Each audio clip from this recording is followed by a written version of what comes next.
As mulheres têm uma preocupação muito grande com a silhueta. E aí, volta e meia, entra numa dieta radical e muitas vezes uma dieta errada.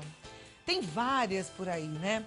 A gente tem explicado sobre algumas dietas. Hoje a gente vai falar sobre a dieta dos pontos com a Camila Borducchi, que é nutricionista, que tem experiência em nutrição funcional, nutrição estética, funcional e esportiva. Eu quero que você preste muita atenção nesse papo, para que você não entre numa dieta errada, para que você perca peso com consciência, perca peso e mantenha esse peso perdido, mas que principalmente você perca peso e mantenha a sua saúde em dia. Não é verdade, Camila? Exatamente. Muito obrigada por ter vindo. Eu que agradeço. Prazer recebê-la. Prazer é meu. Deixa eu pegar minha fichinha aqui.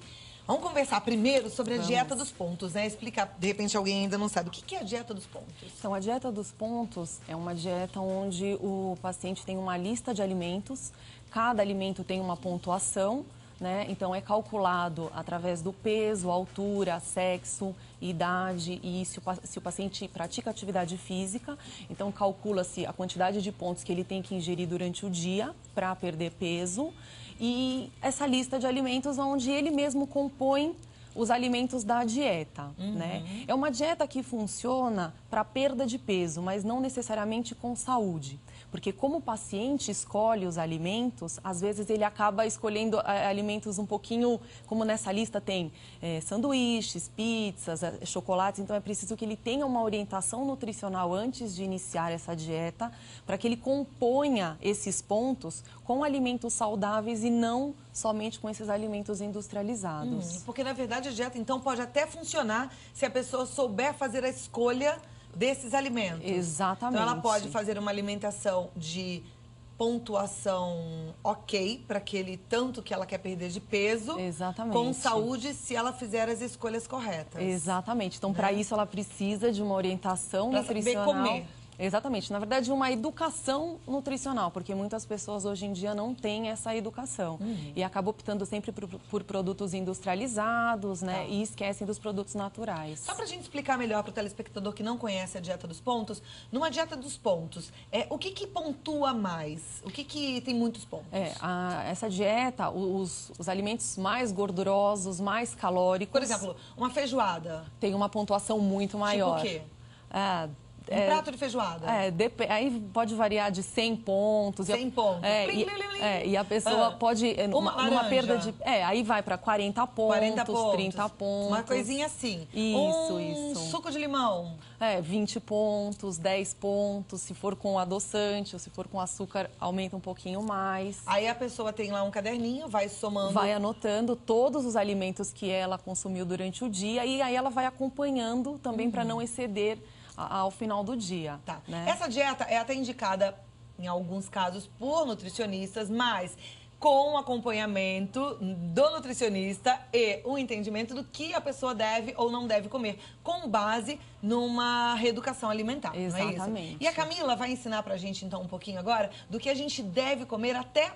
se for o caso de você fazer a escolha pela dieta dos pontos, saber escolher direitinho quais são esses alimentos. Né? Você trouxe ali pra gente uma pirâmide. Isso, uma pirâmide alimentar. Tá. Vamos então mostrar um pouquinho essa pirâmide? Vamos. Aí você, olhando a pirâmide, vai entender melhor quais são essas escolhas. O que é que você deve, não deve colocar no seu cardápio. O que é que você pode fazer uso em maior quantidade ou em menor quantidade. Então, vamos lá.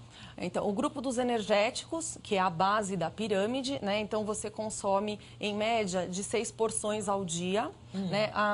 Peraí, 6 porções ao dia. Aqui a gente tem arroz, pão, massa, batata, mandioca. 6 porções ao dia significa que eu posso comer uma porção de arroz com uma porção de... um pão que eu comi de manhã. Vamos começar no café da manhã. Eu comi um pãozinho no café da manhã. Aí eu comi um arrozinho na hora do almoço. Isso. Eu comi, de repente, na hora do lanche, um cereal integral. Isso. Um macarrãozinho à noite. Perfeito. Ou inverter, né? De repente, um macarrãozinho no almoço e um arroz integral no jantar, porque tem um índice glicêmico menor. Como a gente já não precisa de tanta energia, a gente vai repousar. Tem essa então também, tem essa também. do horário certo de cada alimento. Mas aí são Isso. 6 aqui. Isso, 6 e de preferência alimentos sempre integrais. Os energéticos, que são os carboidratos, né? Sempre integrais. Tá. E o que é uma porção desses alimentos? É quanto? Então, Aí também depende do paciente, né, da quantidade que ele precisa ingerir. Mas, em média, uma fatia de pão, de 1 a 2 fatias de pão equivale a uma porção, né? Uma média de 2, 3 colheres de sopa de arroz, mais uma porção, né? Cereal integral também, uma média de 25 gramas, 30 gramas. Então, se você fez um pratão de arroz, já matou sua porção toda. Não pode falar assim, eu vou comer 4 fatias de pão, um pratão de arroz, Exatamente. já dançou. São 6 porções só durante o dia inteiro, Isso, tá? é uma dieta em torno de de 2.000 calorias. calorias. Isso, que também não é para todo mundo. Não é para todo mundo. Tem pacientes que precisam emagrecer, precisa reduzir essa quantidade calórica. Então, também, por isso que a atividade física que o paciente, quanto ele gasta, né, tem relativamente a ver com quanto ele ingere. Tá, 2.000 calorias seria para uma pessoa de mais ou menos o quê? 1,60 m? 1,60 m. Que faz uma atividade física moderada. Moderada, isso. Ok. Mais ou menos aí, em aqui, média.